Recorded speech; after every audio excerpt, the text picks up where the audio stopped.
each other. And does femininity go with being a woman? No, but that's a gender. That's the question, but hang on, that's a gender thing. Now, gender can be anything you like. It's entirely cultural.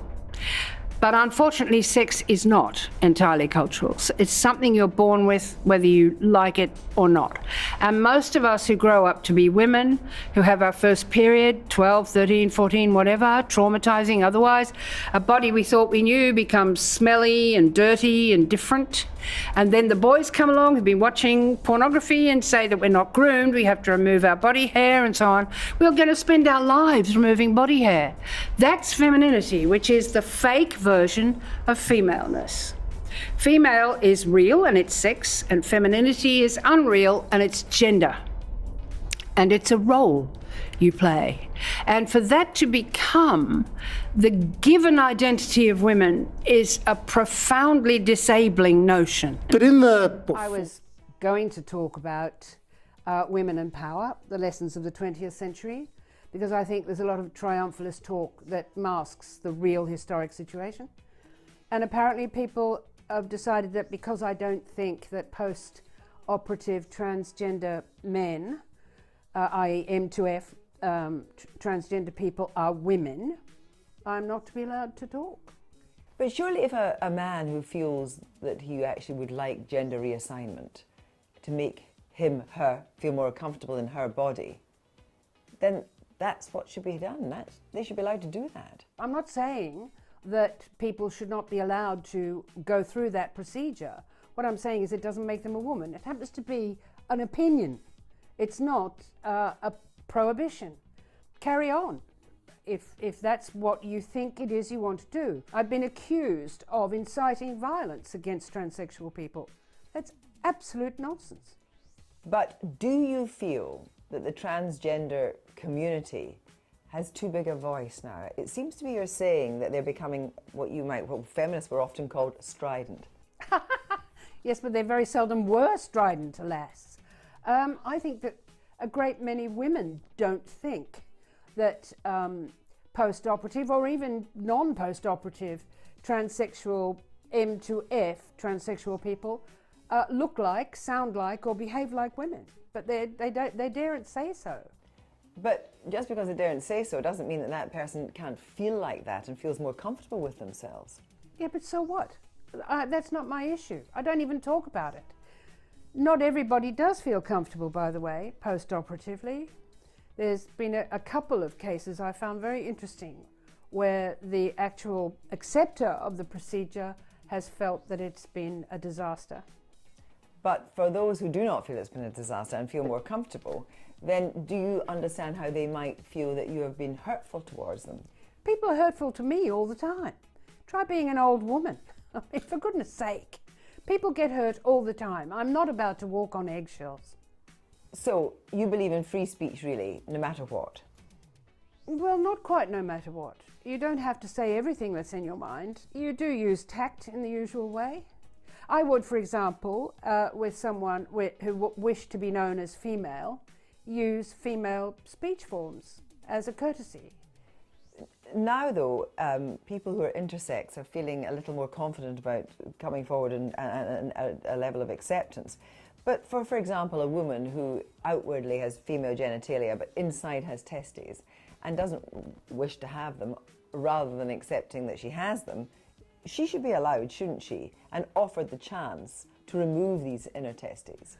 We remove undescended testicles from men because they're dangerous. I'm sure they wouldn't be allowed to just lurk because that would be, I think that would be a problem. I mean, physically a problem. But then it's also a problem if what you have to do after gender reassignment is use steroids every day of your life. That's not a happy outcome either. But it may be a happy outcome for them, and they may feel that you are in a way denigrating them for taking that road. Oh, don't even talk about them. They're not my issue. I haven't published anything about transgender for years. So how do you feel about the idea that Newnham College, your own college, is considering not giving you an honorary doctorate, apparently because of what you've said about the transgender community? There's been 2 votes at my college on the question of whether or not I should have an honorary degree. and I'm not going to get one. They've been turned down, which is thought by some people to be astonishing, but not by me.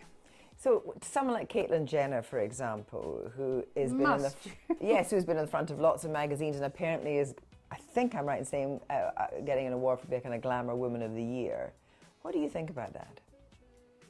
I think it's misogynist. I think misogyny plays a really big part in all of this. That a man who goes to these lengths will be a better woman than someone who was just born a woman. But are people, you would say, necessarily born a woman or born feeling female? And if he feels more female... It seems to me that that what was going on there is that she wanted the limelight that the other female members of the family were enjoying and has conquered it just like that. Will Young apparently has a new video out, I don't think you've seen it, in which a transgender person is going down the road and is abused. Reasonable position? Am I mistaken in thinking that this individual is naked and running down the street with just a hand over her genitals? Mm-hmm. You try running with your sagging breasts down the middle of the fucking street and see what people will throw a blanket over you and grab you and call the police. For fuck's sake. It is simply not true that intersexual people suffer in a way that other people don't suffer. Would you ever consider saying something more ameliorating? No. I'm getting fed up with this, you know. I've had things thrown at me. I've been accused of things I have never done or said.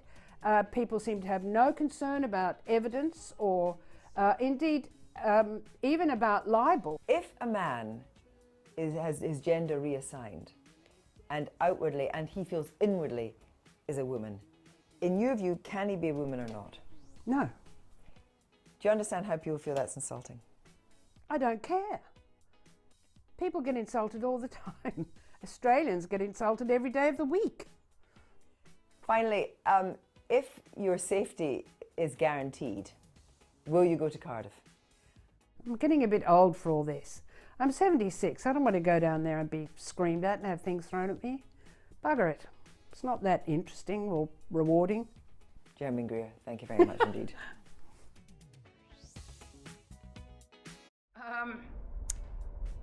I think we can manage. You know, we are 51% of the population, and we're being held to ransom by a handful of people who are extremely vocal and aggressive. And that's no surprise to any of us. I mean, I don't understand why we have to make a mockery of older women. And that's universal. You say to me, I'm offending people. Every time you get vilified because you're an old woman, and you only have to be 50, not very old. I'm now 80. I'm as old as you like. And you can call me senile and anything else you want to call me. But I'm not going to be hijacked for this question of sexual identity, of gender identity. Look, I wrote a book a long time ago about how you get made into a woman. In those days, we called it conditioning. And you could see it happens from birth. Little baby girls are left to cry for longer than baby boys. They are fed for shorter periods than baby boys. We want them to be smaller than baby boys, and so on and so on and so on. And it goes right through our entire lifespan where we're learning femininity. And it's a masquerade. It's not who we really are. There is nothing feminine about being pregnant. It's almost the antithesis of that. There's nothing feminine about giving birth. It's a bloody struggle, and you've got to be strong and brave. There's nothing feminine about breastfeeding. God knows it drives everybody mad. They want to see nice, big, pumped-up tits, but they don't want to see them doing their job. And it just goes on and on. That masquerade is what is now being presented to us back as the real deal. With the hair extensions and the false eyelashes. And you think, why do you think that's real when we all know that it isn't?